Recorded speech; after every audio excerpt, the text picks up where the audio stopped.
खबरें तफसील से। कर्नाटक में कांग्रेस ने शानदार जीत तो दर्ज कर ली है, लेकिन रियासत का सीएम कौन होगा, इस पर कांग्रेस में मीटिंग का दौर जारी है। दिल्ली में पार्टी सदर मल्लिकार्जुन खड़गे की रिहायशगाह पर कई दौर की बातचीत हुई। खड़गे से सीएम के दोनों उम्मीदवारों सिद्धरमैया और डीके शिवकुमार ने अलहदा अलहदा मुलाकात की। इससे काबिल खड़गे और राहुल गांधी के दरमियान भी बंद कमरे में तवील मुलाकात हुई।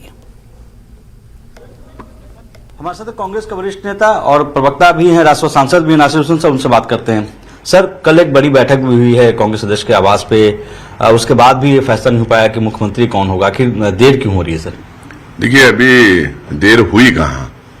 2 दिन पहले तो चुनाव के रिजल्ट आए हैं, उसके अगले दिन सेंट्रल ऑब्जर्वर्स गए हैं, वो अब सबसे मिले हैं देर रात तक। वो कल पहुंचे हैं, वर्बली उन्होंने डिस्कशन किया है अध्यक्ष जी के साथ में। और भी सीनियर लीडर्स स्टेट में हैं और सीनियर लीडर्स दिल्ली में भी हैं। सबसे कांग्रेस प्रेसिडेंट डिस्कस करेंगे और हाईकमांड हमारे पास कलेक्टिव होता है। अब उन सारे लोगों से भी डिस्कशन करने के बाद तय किया जाएगा कि मुख्यमंत्री कौन होंगे और दूसरे पदों पे कौन रहेंगे। कैसे कोई दावेदारी भी की जा रही है क्या इसमें? आपको लग रहा है कि कई दावेदार है? क्योंकि सिद्धरमैया की तरफ से कहा था उनके पास नंबर्स हैं, डीके शिवकुमार इस पूरे मामले पर चुप्पी साधे हुए हैं। देखिए, सियासत में किसी को एम्बिशियस होना कोई बुरी बात नहीं।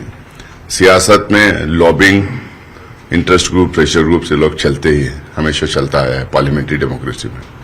तो लोग अगर दावा कर रहे हैं, लोग अगर कह रहे हैं कि उनको मुख्यमंत्री बनाना है, लोग कह रहे हैं कि उनके नेता को मुख्यमंत्री बनाना है, मुझे नहीं लगता कि इसमें कोई बुरी बात है।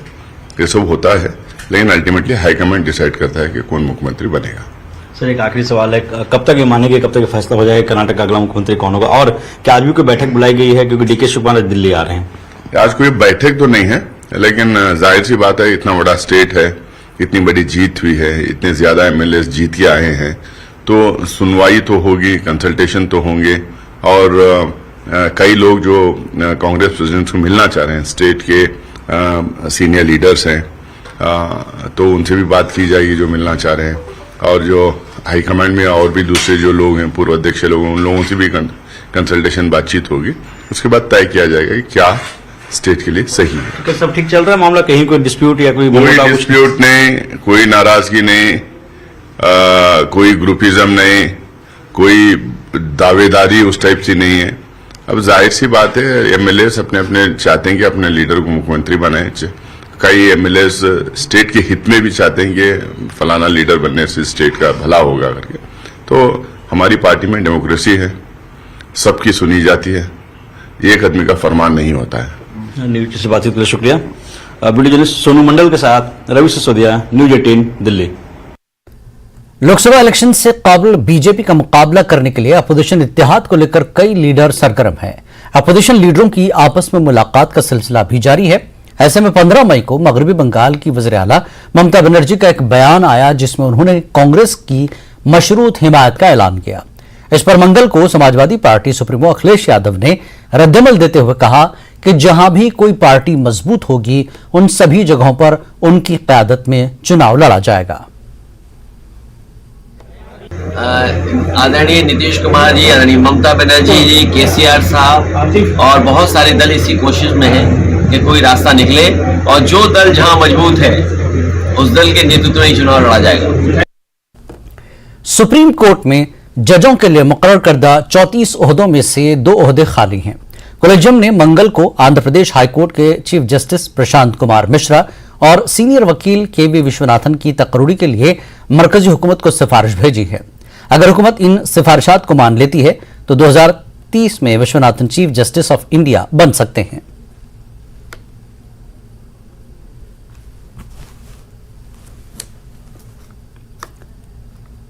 मीरवाइज मौलवी फारूक के कत्ल के मुकदमे में 2 मफरूर मुलजमीन को श्रीनगर में गिरफ्तार कर लिया गया है। Special DG CID RR swine ने यह इंकशाफ किया। उन्होंने कहा कि इस केस में हिज्ब कमांडर अब्दुल्ला बंगू और दीगर 4 मुलजमीन हैं। इस केस में एक मुलजिम को पहले ही कसूरवार करार दिया गया है। दोनों मुलजमीन को 32 साल बाद गिरफ्तार किया गया। सोलिना से जावेद डार और बटमालू से जहूर को गिरफ्तार किया गया। दोनों मुलजमीन अब सीबीआई की तहवील में हैं। जो है FIR number 61 1990 original police station Nigeen का, वो केस जाके 2009 में खत्म हुआ, यानी कि कम से कम 10 साल उसको लग गए, 9 साल लग गए उसको। टाडा कोर्ट में जब कन्विक्शन हुई, आयुब डार को लाइफ सेंटेंस हो गया, और बाकी 4 जो थे वो जब ट्रायल में गए तो वो 4 लोग भगोड़े थे, दे वर ऑल अब्सकंडिंग। उसमें जो मेन गिरोह का जो लीडर था अब्दुल्ला बंगरू, वो ट्रायल के दौरान एनकाउंटर में मारा गया। यानी कि एक्चुअली 4 लोग जो है इंग्लिश में जैसे कहते हैं कि they were on the run. So Abdullah Bangroo, who was found to be the leader of the team, he was killed in an encounter. Subsequently Rehman Shigan करके एक और अक्यूज्ड था, वो भी मारा गया एनकाउंटर में। उसके बाद 2 बंदे जो है वो भागने में कामयाब रहे, उनका नाम है जावेद भट्ट और आयुब भट्ट। जावेद भट्ट जो है अजमल खान है उनका code name, late Habibullah Bhat resident of Solina वाला। दूसरा जो है वो जोहर अहमद भट्ट कोड बिलाल, और ये लेट मोहम्मद रमजान भट्ट के बेटे हैं, ये भी बटमलू के रहने वाले। पहले वाले जो है वो नटीपुरा श्रीनगर के हैं। अब जैसे टिपिकली कहते हैं कि long arms of the law, 30-32 साल के बाद उनका वो बीच में पाकिस्तान भाग गए, फिर नेपाल भाग गए, नेपाल में पोखरा में काफी दिन छिपके रहे इधर उधर। तो आज उनको पकड़ा गया है और सीबीआई टीम जो है उनको प्रोक्लेम्ड ऑफेंडर्स की नोटिस लेके दिल्ली से आई है और उनको हिरासत में ले लिया है। अब वो they will face the trial. 5 में से 2 ऑलरेडी गुजर चुके हैं, एक जेल में है, लाइफ सेंटेंस काट रहा है, जिसकी लाइफ सेंटेंस को उसने चैलेंज किया था सुप्रीम कोर्ट में, सुप्रीम कोर्ट ने भी उसको अपहोल्ड करा है। तो आयुब डार जो है वो ही will remain for his rest of his life in the jail. अभी बाकी जो ये दोनों पकड़े गए हैं, जो भगोड़े थे, जो अब्सकंडर थे, अब वो ट्रायल फेस करेंगे। इसके साथ मीरवाइज साहब की कत्ल का जो है सभी अक्यूज्ड जो है वो they will be brought to justice as they say in English. एक बार फिर इंसानियत की मिसाल कायम करते हुए फौज ने पीओके के शहरी उस्मान को जगदाबाग के रास्ते उसके आबाई मकाम वापस लौटाया। फौज ने 2 रोज कबल जिला राजौरी के इलाके तारकंडी से भारतीय हुदूद में दरअंदाजी करते हुए उसे पकड़ा था। आज शाम देर गए जिला पुंछ में हिंदुस्तान और पाकिस्तान की लाइन ऑफ कंट्रोल पर उसे वापस भेजा गया। जो आपको पता है कि मोहम्मद उस्मान पाकिस्तान से इनएडवर्टेंटली क्रॉस कर गए थे इंडियन साइड पे, उनको वापस रिपेट्रिएट किया गया। इस सिलसिले में मेरी जो डिप्यूटेशन थी वो ही है, हमने उसको after medical examination hand over किया है टू पाकिस्तान अथॉरिटीज। अपने पड़ोसियों के साथ मधुर संबंध बनाने वाली भारतीय सेना ने आज एक बार फिर पुंछ के अंदर मानवता की मिसाल कायम करते हुए 2 दिन पहले राजौरी से घुसपैठ करते हुए दबोचे गए एक पाकिस्तानी नागरिक उस्मान को चक्कादाबाग के रास्ते उसके वतन लौटा दिया।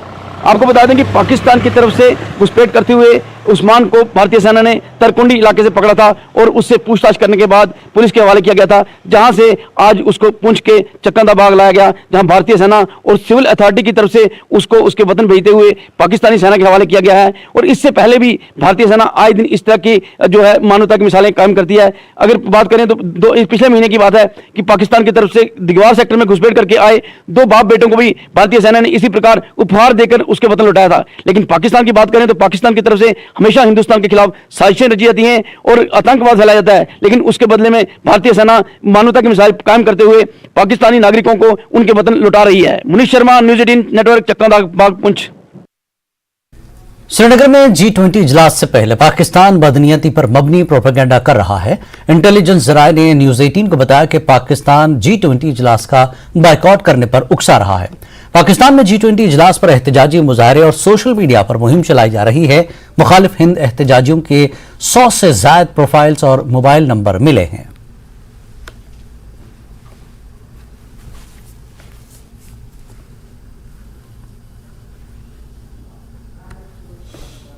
मरकजी वजीर अनुराग ठाकुर ने पाकिस्तान की सूरत-ए-हाल पर रद्दमल ज़ाहिर करते हुए कहा कि भारत नहीं चाहता कि पाकिस्तान एक नाकाम रियासत बने। कोई ताकत गलत हाथों में नहीं होनी चाहिए। हम चाहते हैं कि पाकिस्तान दहशतगर्दी को फरोग न दे। पाकिस्तान भारत में दहशतगर्दी के वाकयात करवाना बंद करे। अनुराग ठाकुर ने मजीद कहा कि पाकिस्तान जो बोया उसका फल काट रहा है। वहां के हालात बद से बदतर होते जा रहे हैं। हम नहीं चाहते हमारा पड़ोसी मुल्क कोई भी फेल्ड स्टेट हो। कोई नहीं चाहता वहां पर गलत हाथों में सत्ता जाए, लेकिन हम इतना जरूर चाहते हैं कि वो आतंकवाद की घटनाओं को अंजाम देना भारत में बंद करें। कोई भी वहां पर सत्ता में हो, उनका कोई हक नहीं कि भारत में आतंकवाद को बढ़ावा दें। पाकिस्तान ने जो दूसरी जगह बोया, उसका खामियाजा खुद को भुगतना पड़ रहा है। ऐसे हालात पाकिस्तान के बड़े हैं जो बद से बदतर हो रहे हैं। मैं इतना ही कहूंगा कि वहां जो भी सत्ता में हो, वो कम से कम आतंकवाद के खिलाफ खड़ा प्रहार करे, तभी रिश्ते बेहतर हो पाएंगे। पाकिस्तान तहरीक इंसाफ के रहनुमा और पाकिस्तान के साबिक वफाकी वजीर फवाद चौधरी गिरफ्तारी के खौफ से गाड़ी से उतरकर भाग गए। इस्लामाबाद हाईकोर्ट ने 3MPO के तहत फवाद चौधरी की गिरफ्तारी का लादम करार देकर उन्हें रिहा करने का हुक्म दिया था। फवाद चौधरी रिहाई के बाद जैसे ही घर वापसी के लिए गाड़ी में बैठे तो उन्होंने अपने सामने पुलिस एहलकारों को देखा तो वो गाड़ी से उतरकर भाग निकले।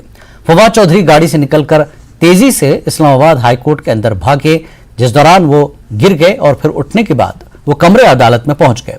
हुकूमत के रवैये पर फवाद चौधरी की अहलिया चरागपा हो गई।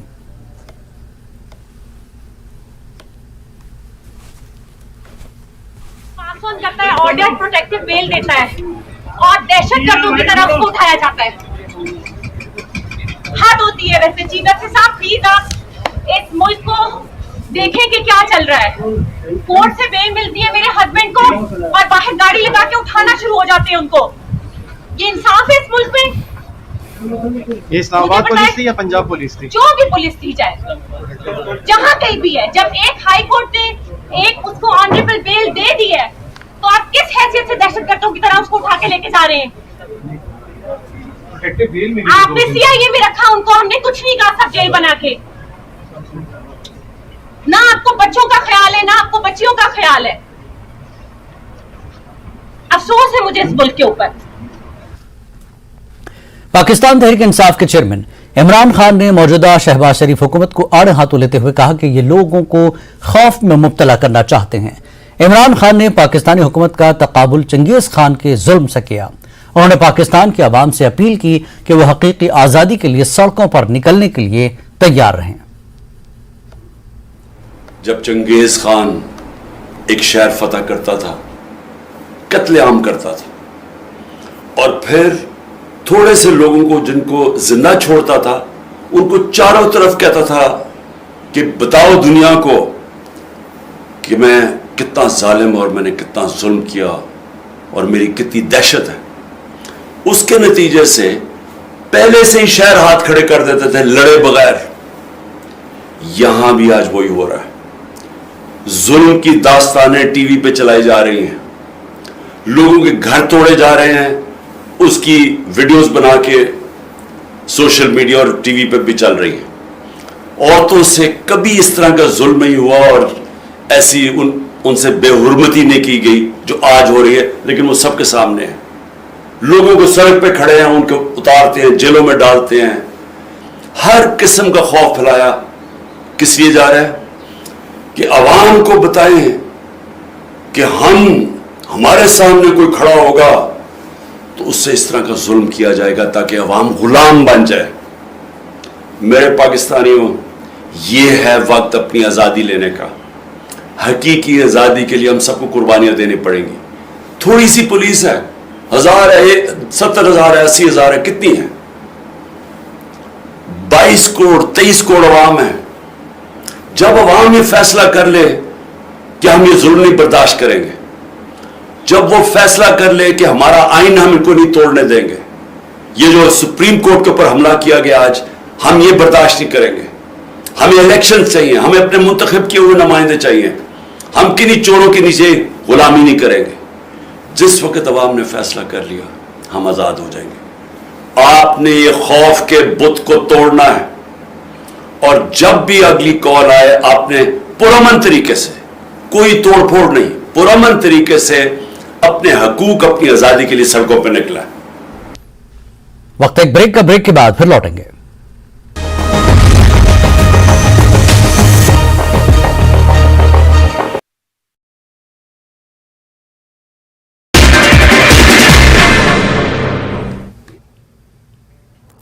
नमस्कार, धार भी रफ्तार भी में आपका बहुत स्वागत करते हैं। मैं हूं आपके साथ हिना जुबैर। शुरुआत करेंगे अहम खबरों से। उपराज्यपाल जम्मू कश्मीर मनोज सिन्हा ने अनंतनाग का दौरा किया। मनोज सिन्हा ने किसान संपर्क अभियान में किसानों और पीआरआईज को संबोधित किया। उपराज्यपाल ने किसानों की जागरूकता के लिए लगाए गए विभिन्न स्टॉल्स का भी निरीक्षण किया। हज यात्रा से पहले हवाई किराए में बढ़ोतरी। जम्मू कश्मीर के हज यात्रियों में निराशा। हज कमेटी की चेयरपर्सन सफीना बेग की सरकार से किराया कम करने की मांग। इस बार भारत सरकार आज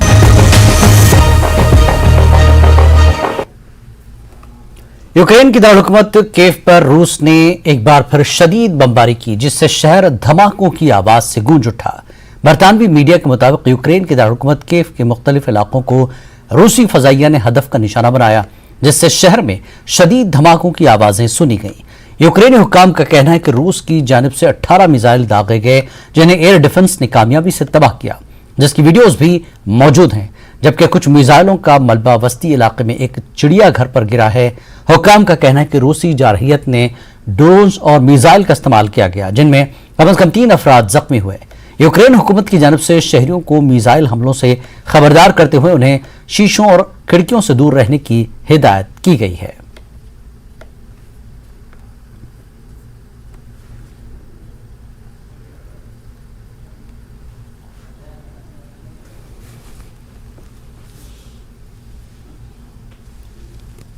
मुल्क के आज़मीन हज के साथ मरकजी हज कमेटी और मरकजी हुकूमत के जरिए धोखा किए जाने के मामले को लेकर भोपाल एमएलए आरिफ मसूद ने भोपाल थाने कोह फजा में मामला दर्ज करवाया। मुल्क के मुख्तलिफ एम्बार्केशन पॉइंट के बीच आज़मीन हज के किराए में बड़ा फर्क। फॉर्म दाखिल करते वक्त आज़मीन को हज के तमाम अखराजात से वाकिफ न कराना और अलग अलग अहकाम के जरिए बड़ी रकम वसूल करने के साथ आज़मीन हज की रास्त परवाज के लिए ग्लोबल टेंडर नहीं किए जाने के मामले को लेकर भोपाल एमएलए आरिफ मसूद आज़मीन हज के साथ बड़ा धोखा किए जाने का इल्जाम लगाया। भोपाल एमएलए आरिफ मसूद की रिपोर्ट दर्ज करके थाना कोह फजा ने जांच शुरू कर दी है। आरिफ मसूद के जरिए आज़मीन हज के मामले को लेकर सुप्रीम कोर्ट जाने का ऐलान किया गया है। कितना डिफरेंस देना है, मतलब ये एक सीधी चीटिंग हुई और ये 420 में आता है। सबसे पहला जो प्राइम फेसी बनती है वो 420 बनती है। मैं कोई फैसला थाने आया हूँ जहाँ हज कमेटी का ऑफिस आता है। मैंने उनसे कहा है कि मिस्टर कुट्टी, स्टेट हज कमेटी, तमाम अधिकारियों पर FIR की जाए कि ये हाजियों के साथ धोखा हुआ है 420 ही। तिहाई महोदय मुझे आशाएं से लग रहा है सरकार के उसमें होंगे। मैंने उनको पूरे प्रूफ दिया है और आपके सामने भी है, सारे प्रूफ दिए। सारे प्रूफ होने के बाद कानूनन तो ये होता है कि इमीडिएट इनको मेरी FIR कर लेना चाहिए। FIR का मतलब ये है कि एक फर्स्ट इन्फॉर्मेशन मैं विद प्रूफ लाया हूँ। मैं एक लेजिस्लेटिव असेंबली का मेंबर हूँ और मैं लिखित में दे रहा हूँ। अगर कोई गलती होगी तो उसका दोषी मैं पाया जाऊँगा। 420 की जाए, लेकिन ये आशाएं लग रहा है इनके अधिकारी बात करने से तैयार नहीं है। तो उनका मुझे लगता है कि वो कहते हैं कि हम अभी इस पर जाँच कर लेंगे। हज कमेटी में हाजियों की यात्रा संबंध में मैं एक आवेदन दिया है कि उनका कुछ पैसा वगैरह ज़्यादा लिया जा रहा है। इससे उनका आवेदन लिया गया जिस पे जांच की जाएगी और फिर उसके बाद शासन से जो भी कार्रवाई होगी वैधानिक कार्रवाई की जाएगी। मुल्क में लव जिहाद के बढ़ते मामले को लेकर मध्य प्रदेश बीजेपी इंचार्ज मुरलीधर राव ने बड़ा बयान दिया। मुरलीधर राव का मानना है कि मुल्क में लव जिहाद के जो मामले सामने आ रहे हैं, इस लव जिहाद के तार दहशतगर्द तंजीमों के साथ पाकिस्तान से जुड़े हुए हैं। ये एक बड़ा चैलेंज है मुल्क के सामने और इसके नेटवर्क और मॉड्यूल को समझना होगा। मुरलीधर राव ने तेलंगाना और हैदराबाद के साइलेंट जोन बनने पर अपनी तशवीश का इजहार कुछ यूं किया है। मध्य प्रदेश में लव जिहाद ये सामने आया है और केवल लव जिहाद तक सीमित नहीं है। लव जिहाद आतंकवादी संगठनों के साथ संबंध और पाकिस्तान के साथ जुड़ाव ये सामने आया है। और उन लोगों को कहां पकड़ा गया? हैदराबाद में पकड़ा गया। ये समझ में आता है कि लव जिहाद केवल प्रेम और कहानी नहीं है, ये जिहाद से जुड़ा हुआ है। और ये जिहाद केवल मजहबी तक सीमित नहीं है, वो देश विरोधी आतंकवादियों तक जुड़ा हुआ है। सफर हज और गो एयर के दिवालियापन का मामला हल हो गया है। अब गो एयर की जगह दूसरे नंबर पर बिड लगाने वाली एयरलाइंस हिंदुस्तान के आज़मीन को सऊदी अरब लेकर जाएगी। श्रीनगर से स्पाइस जेट की फ्लाइट्स आज़मीन को सऊदी अरब लेकर जाएगी। सऊदी अरब हज फ्लाइट्स की जाने की शुरुआत होने वाली है और 6 जून तक यह पहला फेज चलने वाला है। इस बीच गो एयर जो दिवालिया हो चुकी है उसको लेकर बड़ा अपडेट यह है कि जिस तरीके से हज फ्लाइट्स का कोटा 10 एम्बार्केशन पॉइंट पर उसको दे दिया गया था, लेकिन क्योंकि वो दिवालिया घोषित हो चुकी है, ऐसे में बड़ा सवाल यह था कि क्या होगा और किस तरीके से इस मसले को हल किया जाएगा। इसको देखते हुए एक बड़ा अपडेट ये सामने आया है कि अब ये जो फ्लाइट्स हैं जो बिड हुई थी उसमें जो दूसरे नंबर पर बिड लेने वाली एयरलाइंस थी उनको ये पूरा कोटा, ये पूरा ठेका दे दिया गया है। तो गो एयर की जगह दूसरी एयरलाइंस हैं वो अब सऊदी अरब हाजियों को, आज़मीन हज को, हज पिलग्रिम्स को लेकर जाएंगी। अगर देखें तो पहला जो मरहला है, पहला जो फेज है उसमें 54,000 हाजी भारत से सऊदी अरब के लिए रवाना होंगे। और अहम बात यह है कि जो गो एयर के मामले में जो बड़ा अपडेट है उसमें किराए में कोई बदलाव नहीं होगा, लेकिन साथ ही साथ एक बड़ा अपडेट यह है कि जिस तरीके से हज पॉलिसी जो बनाई गई थी और उस हज पॉलिसी में यह कहा गया था कि 25 एम्बार्केशन पॉइंट होंगे और यानी कि अलग अलग शहरों में अलग अलग एयरपोर्ट से जो 25 एयरपोर्ट होंगे वहां से फ्लाइट सऊदी अरब के लिए जाएंगी, लेकिन उनको कम कर दिया गया है क्योंकि कई जगहों पर या तो टिकट महंगा था या फिर लोगों को सहूलत नहीं थी। इस वजह से उन्होंने वहां से ज्यादा लोगों ने उसको नहीं चुना, क्योंकि ये कहा गया था कि जो भी पिलग्रिम्स हैं वो अपनी मर्जी के 2 पॉइंट्स चुन सकते हैं। तो इस बुनियाद पर जो 5 एम्बार्केशन पॉइंट हैं यानी 5 एयरपोर्ट हैं उनको हटा दिया गया है। इस बार सिर्फ 20 ही शहरों से फ्लाइट्स जाएंगी। हालांकि अगर देखें पिछले साल ये जो एम्बार्केशन पॉइंट थे या एयरपोर्ट थे वो सिर्फ 10 थे कि सऊदी अरब 10 एयरपोर्ट से ही फ्लाइट गई थी। 21 मई से ये पहला फेज शुरू होगा, उसके बाद 7 जून से 22 जून तक दूसरा फेज शुरू होगा जिसमें 85,000 जो हज पिलग्रिम्स हैं वो भारत से सऊदी अरब के लिए रवाना होंगे। तो कुल मिलाकर कोशिश ये है कि जो 2023 का हज है वो ज़्यादा बेहतर हो। अगर फ्लाइट की अगर हम बात करें कि कौन कौन सी शहरों से कौन कौन सी एयरलाइंस से जाने वाली है, तो अगर श्रीनगर को देखें तो वहाँ से स्पाइस जेट को ये जिम्मेदारी दी गई है। औरंगाबाद से भी स्पाइस जेट है, अहमदाबाद से सऊदी एयरलाइंस है। तो दूसरी अगर कंपनियों को देखें एलेक्स है, फ्लाई डील है और साथ ही साथ इंडिगो और विस्तारा जैसी एयरलाइंस हैं, उनको भी इस तरह की जिम्मेदारी दी गई है। तो कुल मिलाकर गो एयर को लेकर के एक बड़ा सस्पेंस बना हुआ था कि ये दिवालिया घोषित हो चुकी है। आखिर जो कोटा और जो ठेका गो एयर को दिया गया है उसका क्या होने वाला है, तो उसमें बदलाव कर दिया गया है। अपडेट सामने आ गया है। कैमरामैन अंकित जैन के साथ Khurram Shahzad, news 18 Delhi. Government medical college Baramulla में जिला इंतजामिया और महकमे सेहत की जानिब से आज़मीन हज के लिए वैक्सीनेशन कैंप का इनेकाद किया गया, जिसमें तकरीबन 200 आज़मीन हज को दवाई पिलाई गई है।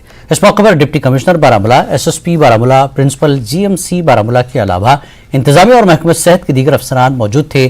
कैंप में जिले के मुख्तलिफ इलाकों से आज़मीन हज ने शिरकत की और उन्हें महकमे सेहत के हुकाम और डॉक्टरों ने दवा पिलाई।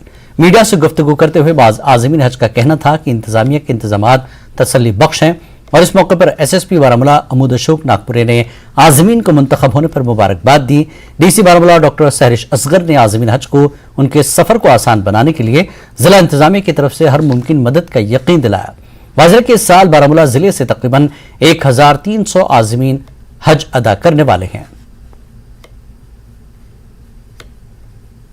आज का प्रोग्राम जो हमने यहाँ देखा, जो आज के अरेंजमेंट जो थे कि as compare to other programs, आज का बहुत अच्छा प्रोग्राम है। सब मतलब सीटिंग अरेंजमेंट है, कैंप लगा है बाहर, और जो एम्प्लॉयज़ है यहाँ पर मतलब बड़ी अच्छी से पेश आ रहे हैं, जो पिलग्रिम्स यहाँ पर हैं, और अरेंजमेंट बहुत अच्छा है। मतलब यहाँ पर हमने पिछले सालों में देखा है, ऐसा अरेंजमेंट हमने नहीं देखा था। आज का बहुत अच्छा अरेंजमेंट है। देखिए, बारामूला डिस्ट्रिक्ट से जो है लगभग 1300 हाजी जो है हज मुबारक के लिए चुने गए हैं।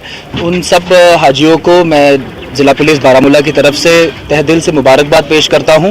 ये जो है ज़िला बारामूला के लिए भी बहुत सवाब की बात है कि हमारे ज़िले से इतनी बड़ी तादाद में हाजी जो है हज के तरफ रवाना हो रहे हैं। आज जो है ज़िला इंतज़ामिया की तरफ से GMC बारामूला में ये इम्यूनाइजेशन प्रोग्राम को जो है आगाज़ किया गया है, जिसमें लगभग 250 हाजियों को जो है मुख्तलिफ बीमारियों के खिलाफ जो है टीका लगाया जा रहा है।